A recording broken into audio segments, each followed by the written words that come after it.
पूरे देश भर में कल राम मंदिर प्राण प्रतिष्ठा को लेकर पूरा देश आज भगवामय हो चुका है और आज इस समय शाम के 7 बज रहे हैं और कुछ ही घंटे बाद राम मंदिर का प्राण प्रतिष्ठा होना है। देश के यशस्वी प्रधानमंत्री कल दोपहर में अयोध्या जा करके राम मंदिर प्राण प्रतिष्ठा में शामिल होंगे।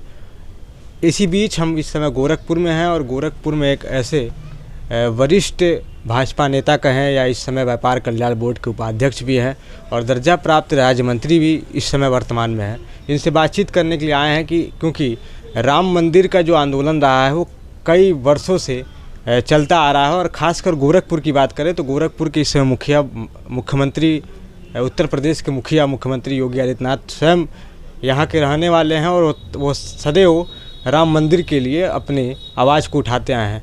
तो आइए बातचीत करते हैं कि इस समय पहले की क्या स्थिति रही है और अब राम मंदिर बन के तैयार हो चुका है। कल राम मंदिर की प्राण प्रतिष्ठा है, कितनी खुशी है। सबसे पहले पुष्पदन जैन जी, आपका बहुत बहुत स्वागत। धन्यवाद आपको। कल राम मंदिर की प्राण प्रतिष्ठा है, सबसे पहले बताइए कितनी खुशी है। साहब, उसका कोई शब्दों में बयान नहीं किया जा सकता है कि हम लोग एक समय वो भी था जब राम जन्मभूमि आंदोलन 1989-90 में प्रारंभ हुआ गोरखपुर से। महंत अवैधनाथ जी महाराज वो इस राम जन्मभूमि आंदोलन के अध्यक्ष थे। उस समय आचार्य गिरिराज किशोर जी, अशोक सिंघल जी, रितंबरा जी, तमाम बड़े बड़े नेता जो है संत लोग इसके अगुआ बने और निश्चित रूप से उस समय भगवान श्री राम जो है सभी चाहते थे कि उस कलंक से हट करके एक भव्य मंदिर में उनका आवास हो, उसमें विराजें, क्योंकि 500 वर्षों से भगवान राम जो है मुग़लों की गुलामी में वास किए हैं, तो उससे मुक्ति पा करके अपने विशाल भवन में विराजमान हो। ऐसा सभी ने उस समय भी सपना देखा था और हर आदमी लगा हुआ था कि किस तरह से इसे मुक्ति मिले। और सचमुच उस समय 1992 में 6 दिसंबर को वो ढांचा ध्वस्त हुआ और कोठारी बंधुओं ने, कलकत्ते के दोनों लड़कों ने बलिदान दे करके ये बहुत बड़ा कार्य किया। और हम सब बहुत भाग्यशाली हैं कि आज अपने सामने जिस आंदोलन को हम लोगों ने, उस समय मैं भी गोरखपुर से कार्यकारी अध्यक्ष था विश्व हिंदू परिषद का, और बहुत आंदोलन हम लोगों ने भी किया, चाहे अशोक सिंघल जी के साथ में हो, चाहे रितंबरा जी के साथ में हो, आचार्य गिरिराज किशोर हों, तमाम बड़े बड़े नेता लोग, साधु लोग, संत लोगों के साथ में बड़े बड़े सम्मेलन यहाँ हुए।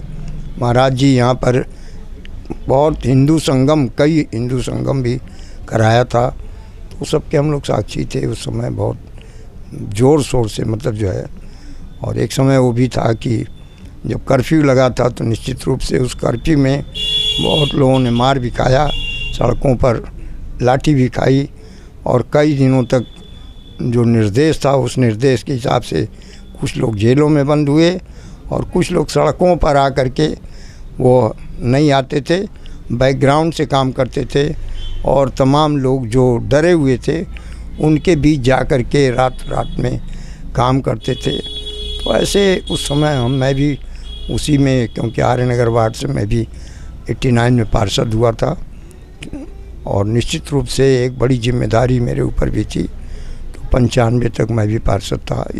अच्छा, उसी पे बाबूजी आपसे चर्चा करेंगे क्योंकि आप पुराने कार्यकर्ता रहे हैं और इस समय विश्व की बड़ी पार्टी, सबसे बड़ी पार्टी भारतीय जनता पार्टी की केंद्र में भी सरकार है, प्रदेश में भी सरकार है, और इस समय आप वरिष्ठ भाजपा नेता, क्षेत्रीय कोषाध्यक्ष भी हैं जी। तो राम मंदिर का बाबूजी जब आंदोलन हुआ था तो किस तरीके से आप लोगों ने अपना योगदान दिया, क्या कुछ थोड़ा उसके बारे में जैसे प्रकाश डालिए, किस तरीके से उस जंग को आज जीतकर राम मंदिर की प्राण प्रतिष्ठा हो रही है। आपको बताऊं, उस समय महाराज जी तो बड़ी बड़ी सभाएं करते थे, अवैधनाथ जी महाराज, और यहाँ पर जो बड़े बड़े संत हैं वो भी आते थे।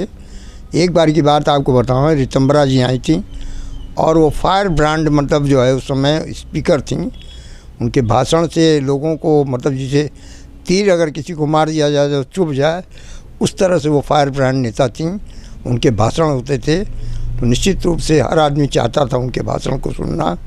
एक बार हम लोग मतलब मैं उनको अपनी गाड़ी में लिवा करके बस्ती में उनकी सभा थी, यहाँ तो उन्होंने सभा किया ही, उसके बाद वो सभा बस्ती में भी उनकी सभा थी और ये वहाँ पर इनके सभा को बैन कर दिया गया था कि ये सभा नहीं कर सकती हैं। फिर हम लोग उनको अपने गाड़ी से लेके गए और वहाँ पर रास्ते में जो DIG वगैरह हैं उन्होंने जाने से मना कर दिया। फिर सब लोग सड़कों पर उतर करके वहाँ पर पूरा अनशन किए और निश्चित रूप से उसके बाद ऊपर से आदेश हुआ कि छोड़ दिया जाए। फिर सब हम लोग आगे गए और वहाँ सभा कैंसिल थी, लेकिन उसके बाद जब एक बार गाड़ी में से आनंद बेटा वाला था, वो भी था मेरे साथ में, तो वहाँ रास्ते में पहुँचने के बाद रास्ते से ही शोर मचाना शुरू हुआ, रितंबरा जी आ गई, रितंबरा जी आ गई, आप लोग सभा में आओ। तो आधे 15-20 मिनट के अंदर वो पूरा मैदान एकदम खचाखच भर गया और उनकी सभा हुई। तो ऐसे ही रितंबरा जी का बहुत ज़्यादा उस समय डिमांड था, लोग सुनना चाहते थे। फिर उसके बाद उनकी सभा हुई, हम लोग फिर स्टेशन पर वो कपड़ा वपड़ा बदली फिर दिल्ली गई निश्चित रूप से। और उस समय यहाँ पर तमाम बड़े बड़े संत आते थे, उनका भाषण सुनने लायक रहता था। तो अपने महाराज जी का कृपा था, बड़े महाराज जी का, अवैधनाथ जी के नेतृत्व में बड़े बड़े साधु संत लोग अयोध्या से आते थे, बड़ी बड़ी सभाएं होती थी और लोग जागरूक लोगों को करते थे। देखिए उस समय लोग ईंट, एक एक ईंट जो की डिमांड थी, ₹1.25 और एक ईंट दीजिए ताकि राम मंदिर बन जाए। तो ऐसे है उस समय ये बहुत बड़ा आंदोलन चला था, गांव-गांव में सब लोग घूमते थे, मांगते थे कि दान लेते थे। तो एक जुनून था वो जुनून आज सफल हुआ। हम सब बहुत भाग्यशाली हैं। पूरे हिंदुस्तान क्या विश्व में एक राम मंदिर की बहुत बड़ी चर्चा है। भगवान राम एक आदर्श थे, सबके लिए आदर्श थे, मर्यादा पुरुषोत्तम थे, उनके ऊपर कोई दाग नहीं लगा सकता है। कोई जात विशेष के नहीं थे, सभी जातों को लेकर के चलते थे, चाहे वो छोटा हो बड़ा हो, किसी वर्ग का हो, उनके साथ कोई भेदभाव नहीं करते थे। तभी आज मर्यादा पुरुषोत्तम कहलाए। और ऐसे पुरुष जिनका राज्य निश्चित रूप से एक आदर्श राज्य था, आज उसी की कल्पना हर लोग चाहते हैं कि भगवान राम राज्य हो, सब लोग अच्छे तरह रहें। तो निश्चित रूप से भगवान, अगर कल हम लोगों के सौभाग्य है कि अपने महल में विराजेंगे, उनका प्राण प्रतिष्ठा वगैरह होगा और निश्चित रूप से आगे का समय एक अच्छा होगा। जो कार्य अभी अधूरा रह गया है वह कार्य भगवान के प्राण प्रतिष्ठा के बाद सब पूरा होगा। और सब हमारे आदरणीय प्रधानमंत्री मोदी जी, योगी जी, सब लोग पूरे भरपूर मनोयोग से लगे हुए हैं और उन्हीं के नेतृत्व में, प्रधानमंत्री जी के नेतृत्व में आज हम सबको कोर्ट द्वारा इतना बड़ा डिसीजन मिला है। और आज भी तमाम विपक्षी लोग कह रहे हैं कि हम नहीं शामिल होंगे। ये मूर्खता है, ऐसा नहीं कहना चाहिए। भगवान सबके हैं, सब उनके सब भगवान हैं। तो जी इस पर भी हम बातचीत करेंगे, लेकिन एक प्रश्न आपसे और पूछना था, क्योंकि आपसे जानने की मंशा इसलिए थी क्योंकि आप काफ़ी इस समय मतलब बुजुर्ग हो चुके हैं, लेकिन जब ये आंदोलन की शुरुआत हुई गोरखपुर से, तब आप उस समय युवा अवस्था में थे। तो इस चीज़ को जानने के लिए इसलिए हम आपसे बातचीत करने के लिए आए कि एक चीज़ और हम जानना चाहेंगे आपसे कि जब राम मंदिर का आंदोलन जब शुरू हुआ तो गोरखपुर में भी कई बार ऐसी घटनाएं हुई, कई लोग जेल गए गोरखपुर से ही, कई लोग अपने प्राणों के न्यौछावर किए, मतलब कई लाखों लोगों की मतलब बलिदान हुआ। कोई ऐसी घटना बताइए जो आपने अपने आँखों से चीज़ों को देखा हो। अब देखिए, घटना तो निश्चित रूप से एक आंदोलन, बड़ा आंदोलन था और वह आंदोलन सड़कों पर भी था। लोग घरों से निकल कर के आते थे। एक कर्फ्यू का भी समय आया, वो कर्फ्यू में किसी को खाना नहीं मिलता था, सब्जी नहीं मिलती थी, राशन पानी नहीं मिलता था। किस तरह से छुप छुप करके लोग अपने जीवन को ज्ञापन करते थे कि कहाँ से कैसे ले आवें सामान कि हमारा रोटी रोजी चले। तो एक वो समय था, माहौल था, गर्म माहौल था, लेकिन सब भगवान पूरा करने वाले होते हैं। अब विद्या मंदिर में एक हमारे दाढ़ी बाबा जो थे, आज हमारे बीच नहीं हैं, नागेंद्र सिंह दाढ़ी बाबा, वो विद्या मंदिर इसका केंद्र था। लोग जब आते थे तमाम गांव से रात को वहीं किस तरह से छुप करके वहाँ रहते थे आंदोलन। फिर उसके बाद निकलते थे लोग और अयोध्या जाते थे पैदल। तमाम लोग उस समय नाव से में डूब करके जो है अयोध्या गए। तो आंदोलन तो बड़ा था। जब कर्फ्यू लगा था तो उस समय मैं भी जेल को, हम लोगों को नौमीनाथ बाबा थे और उन्होंने कहा कि अवैधनाथ जी महाराज तो अयोध्या थे लेकिन नौमीनाथ जी थे। उन्होंने कहा कि 30 सितंबर को जो हम लोग निकले, पूरी सड़कों पर इतनी बड़ी मतलब संख्या थी कि मतलब उसका बयान करना मुश्किल था। पूरा जैसे लगता है शहर उमड़ आया हो सड़कों पर। तो उसके बाद ये हुआ कि जेल में लोग बंद हैं, उनको जाके छुड़ाओ। तो हम लोग मतलब वहाँ पर बसारतपुर में जो है वो बस स्टेशन इस समय डिपो है, तो वहाँ पर बहुत लोग, ललन तिवारी जी वगैरह, उनके साथ साथ सैकड़ों बहुत लंबी संख्या में लोग वहाँ पर गिरफ्तार थे। तो हम लोग गए वहाँ, उसी समय मतलब कर्फ्यू अनाउंस हुआ और सब लोग फिर भागे वहाँ से, क्योंकि पुलिस वाले फिर जो डंडा बरसाना शुरू किए।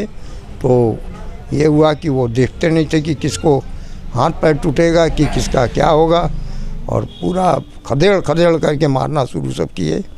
तो वो भी हमको भी उस समय जब मैं भगा वहाँ से तो मुझको भी 5-7 डंडा पड़ा था ज़रूर, लेकिन यह है कि उससे कोई फ़र्क नहीं पड़ता है। राम, भगवान राम के काम में आदमी कुछ भी, किसी को कुछ नहीं महसूस होता है। तो आंदोलन तो बहुत बड़ा था और आज सफल हुआ, हम सब भाग्यशाली हैं। आज 500 वर्ष के बाद भगवान राम कल विराजमान होंगे। एक चीज़ और बाबूजी आपसे जानना चाहेंगे कि मतलब जानना नहीं चाहिए, एक सवाल हम आपसे कर रहे हैं कि क्या इस आंदोलन में इस समय भाजपा की सरकार नहीं होती तो क्या ये आंदोलन पूरा हो पाता? देखिए, भाजपा की सरकार जो है वो तो सचमुच भाजपा भाई हिंदू और राष्ट्रीय सेवक संघ, ये सब जो है एक हिंदू संगठन है। और निश्चित रूप से अटल जी उस ज़माने में एक मतलब पहचान थी, अटल जी की आज भी पहचान है। तो एक भावना थी बड़े बड़े नेताओं की, चाहे अडवाणी जी हों, अटल जी हों, ये लोग जयराम मुरली मनोहर जोशी हों, तमाम ऋतंबरा जी थी, बड़े बड़े नेता लोग थे। और इन लोगों की भावना ये थी कि हम किस तरह से हिंदू साम्राज्य का स्थापना हो, लोग मतलब जो है एक अच्छा सत्ता मिले। देखिए कितना आतंक था उस समय, मुलायम सिंह की सरकार जब थी तो लोग कितने डरे रहते। हम लोग खुद अपनी बात बतावें, सुबह अगर घर से हम लोग निकलते थे और शाम को सुरक्षित रूप से घर पहुंच जाते थे तो अपने को बहुत भाग्यशाली समझते थे कि हम लोग बहुत भाग्यशाली हैं कि अपने घर पहुंच गए। तमाम लोगों का बहुत उसके कितना अत्याचार होता था, लूट होता था, दुकानों पर पहुंच जाते थे, सामान ले लेते थे, पैसा नहीं देते थे, उनके साथ कितना दुर्व्यवहार करते थे। ये सब समय था। उस समय अगर भाजपा आज सत्ता में योगी जी नहीं आते या हमारे मोदी जी नहीं आते तो निश्चित रूप से लोगों के ऊपर बहुत आतंक था।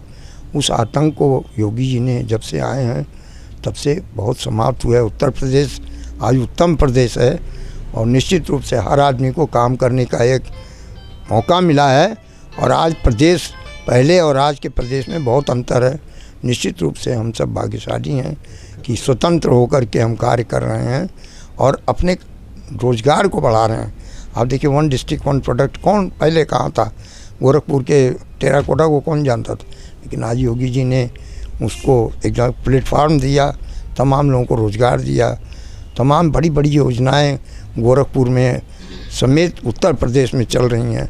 आज गोरखपुर पहले क्या था, आज गोरखपुर देखिए, चले जाइए 4 लेन 6 लेन की सड़कें, और कितना बड़ा आप रामगढ़ ताल में चले जाइए, वहाँ पर किस तरह आज नौका विहार में इतना बड़ा जो है शिप जो है उतरा है, लोग आनंद ले रहे हैं। और नौका विहार में आप हज़ारों की संख्या में लोगों को रोज़गार मिला है, काम कर रहे हैं लोग, तमाम ठेले कुंचे वालों को रोज़गार मिल गया। तो निश्चित रूप से गोरखपुर में बहुत विकास हो रहा है। आज एयरपोर्ट देखिए कितना बड़ा विस्तार हो गया, एम्स आ गया गोरखपुर में, फर्टिलाइज़र खुल गया। तो ये सब एक बहुत बड़ी देन है भाजपा की जो है अगर मोदी जी योगी जी नहीं रहते तो निश्चित रूप से इतना योगदान नहीं होता। आज सड़कें तमाम, ट्रेनें का विस्तार, हवाई जहाज़ का विस्तार, हर तरफ तो देखिए लोगों को लाइट, और उसके बाद तमाम गैस कनेक्शन, मकान फ्री में, ये सब बहुत बड़ी चीज़ है। अभी आपने मुलायम सिंह की बात की कि मुलायम सिंह की सरकार में गुंडई होते थे, लोग सुरक्षित नहीं थे, महिलाएं घर से नहीं निकलती थी, लेकिन अब राम मंदिर की प्राण प्रतिष्ठा हो गई है। मुलायम सिंह आज इस दुनिया में नहीं है, लेकिन फिर भी भाजपा की सरकार ने उनके पूर्व मुख्यमंत्री, उनके बेटे अखिलेश यादव को निमंत्रण भेजा है, लेकिन फिर भी वो उस निमंत्रण को स्वीकार नहीं कर रहे हैं। इस पर क्या कहें? वो देखिए, हमारा कर्म अच्छा है, कर्म हम अपना अच्छा कर्म करें। कोई क्या करता है क्या नहीं करता है, इससे हमको क्या लेना देना है। हमारी भावना अच्छी रहनी चाहिए। आपकी भावना क्या है, हमें उससे क्या लेना है। हम अपनी भावना को देखें और हमारा जो कर्तव्य है वो हमको करना चाहिए। वो माने ना माने, हमें ना हमें, उनकी सोच है, लेकिन हमारा आचार विचार अच्छा होना चाहिए। नहीं, लेकिन वो तो कह रहे हैं राम सबके हैं, लेकिन ये आमंत्रण कैसा भाजपा की तरफ से? अब देखिए, आमंत्रण जो है, जब हम कह रहे हैं भाजपा बनवा रही है और विश्व हिंदू परिषद बनवा रही है, आरएसएस उसमें लगी हुई है, तो यह निमंत्रण तो भाजपा की तरफ से थोड़े नहीं है, तो विश्व हिंदू परिषद या आपके जो है आरएसएस है, इसको ऑर्गेनाइज कर रही है, उसके लोग कर रहे हैं, तो निमंत्रण तो स्वीकार करना चाहिए ना। ये भाजपा का निमंत्रण थोड़ा ही ना है, ये तो आम जनमानस का एक, भगवान राम सबके हैं, आस्था सबकी है भगवान राम पर, तो निश्चित रूप से उसकी भावना का उनको आदर करना चाहिए। जी बाबूजी, कल राम मंदिर की प्राण प्रतिष्ठा होनी है जी। आज हम बहुत चीज़ों को, हमने आपसे बहुत कीमती समय आपका लेकर के जाना है। पूरे भारतवर्ष में कर एक हर्ष का विषय है, हर एक सनातन धर्म के लिए गौरव का विषय है। तो राम मंदिर प्राण प्रतिष्ठा के लिए उत्तर प्रदेश सहित पूरे भारतवासियों को क्या कहना चाहेंगे? हम यही कहेंगे कि आज 500 वर्षों के बाद यह भव्य मंदिर जो तैयार हुआ है और उसमें प्राण प्रतिष्ठा भगवान का, श्री राम का होने जा रहा है, 12 बजे 12:30 बजे के बीच में वह प्राण प्रतिष्ठा हो जाएगा। 84 सेकंड का जो है मुहूर्त मिला है, तो निश्चित रूप से 84 सेकंड का जो मुहूर्त है वह एक बहुत ही मतलब महत्वपूर्ण समय है, और उसमें भगवान जब विराजमान हो जाएंगे तो निश्चित रूप से अपने गर्भगृह में भगवान जाएंगे। तो एक उनको एक सपना, जो पहले पुराना सपना था, भगवान पता नहीं किस जन्म में, अपने काल में, उस समय लोग कहते हैं कि उनकी जो जनसंख्या वहाँ पर अयोध्या की थी, वो करोड़ों लोग रहते थे, करोड़ों लोग थे।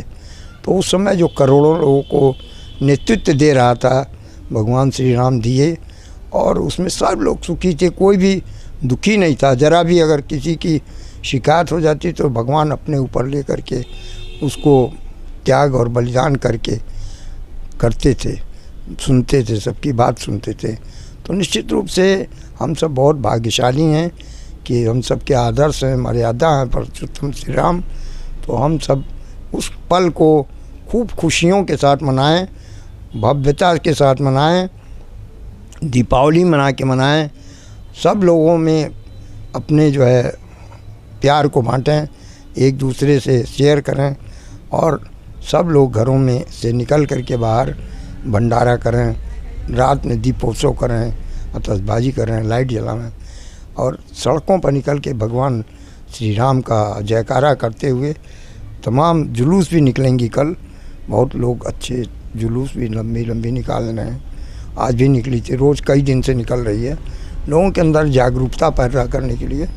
तो निश्चित रूप से हर आदमी के मन में तो एक उत्साह ही है, और वह उत्साह कल काफ़ी बढ़ चढ़ के होगा, ऐसी मेरी जो है भावना है। और सब लोग निश्चित रूप से, हर आदमी के अंदर अच्छी भावना है, सब चाहते हैं कि भगवान श्री राम का यह समय देखने को कहाँ मिलेगा। तो एक 500 वर्षों बाद जो एक आया है, लोग जो हैं वो भाग्यशाली हैं। अपने घरों में देखिए झंडा, हर आदमी झंडा टांग रहा है भगवान का जो है।